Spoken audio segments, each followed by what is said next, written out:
In the world of digital archaeology, most years are pretty quiet. A small find here, a new lead there. But 2025? Man, 2025 was something else entirely.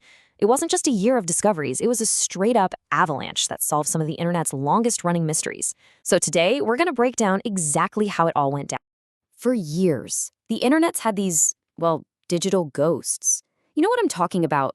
Pieces of media that people swore existed, things they saw once and then, poof, gone. They became these legends, built out of hazy memories and whispers on old forums that kind of dared you to go looking for them. And look, we're not talking about stuff that was just accidentally deleted. A lot of these mysteries were locked away on purpose. Sometimes it was a corporate decision, other times it was actual geopolitical tensions that turned a simple cartoon into like a diplomatic headache.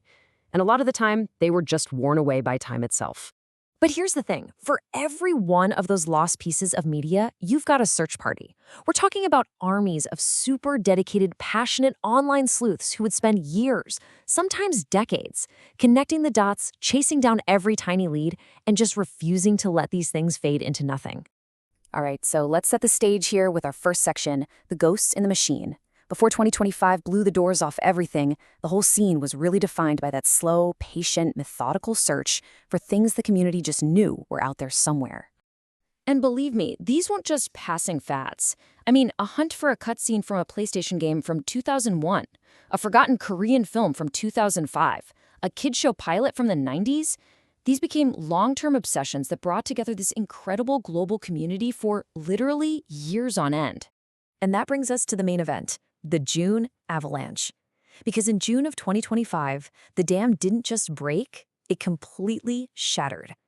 What happened next was this wild, almost unbelievable 5-day stretch where one massive discovery after another just came pouring out. Okay, so it all kicks off on June 22nd. Out of nowhere, the original color animatic for the Phineas and Ferb test pilot leaks online. And we're talking about a version so old that the show's co-creator Dan Povenmire said he hadn't seen it himself in almost 20 years. And then, literally the next day, another legend just drops. The original pilot for Dora the Explorer, the one people have been looking for 7 years, was found and uploaded. And the whole world finally got to see this totally different, kind of weird, yellow version of Boots the monkey. And then, just 3 days after that, the one everyone was waiting for, the big one, Me and My Friends. This was the original 1998 test pitch for the show that would eventually become the Backyardigans. For so many people, this was the absolute holy grail of lost pilots. The hunt had been going on for a decade and was full of drama. It felt like it was never going to end. And this is where it gets just perfect. The irony is almost too good to be true. After waiting for 10 years, going through all these false leads and all this drama, the searchers finally get to watch the pilot. And they find out the entire plot is about waiting for flags to dry. I mean, come on, you couldn't write a better ending to that search. But, 2025 wasn't just about finding old cartoon pilots. Oh no, our third chapter is about how an entire internet legend got solved, pulling back the curtain on an image that seriously freaked out millions of people. For years, this right here was one of the internet's most unsettling questions. This one single liminal photo of the Backrooms just felt off. And its power, its scariness, came from the fact that nobody knew where it came from. It was a picture of nowhere, and that's what made it so terrifying. So you take that one image, you pair it with this incredibly chilling description, and boom, you've spawned a whole universe of lore.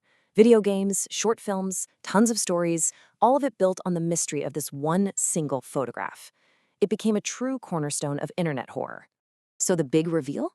The terrifying, otherworldly dimension you could get trapped in forever was, in reality, the second floor of an old furniture store being turned into a hobby town in Oshkosh, Wisconsin.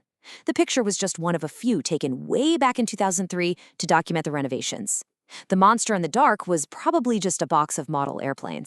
Now, this is what I find so fascinating. The community was completely split on this, and it gets to the heart of what being a lost media hunter is all about. On one hand, you had people celebrating it as this huge triumph of teamwork, proof that if enough people look, anything can be found. But on the other hand, a lot of people felt like something special was lost, which brings up this amazing paradox, right? The whole point is to find the thing, but the second you do, the hunt is over, and the mystery that brought everyone together just disappeared. Okay, so we've got cartoon pilots, we've got internet horror myths, but 2025 went even bigger. It unearthed a full-length feature film, one that a lot of people thought was politically impossible to ever see again. The joint North and South Korean animated movie, Empress Chung. This film was this complete historical anomaly. It's the only animated movie ever made by studios in both North and South Korea.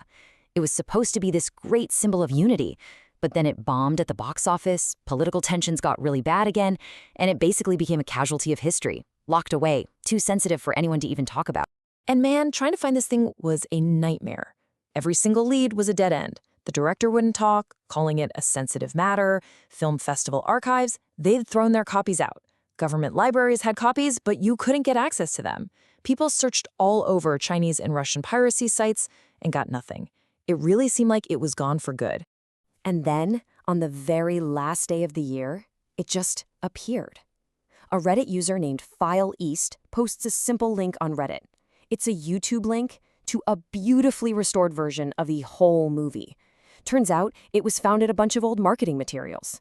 A search that crossed continents and diplomatic minefields ended with a single click. Unbelievable.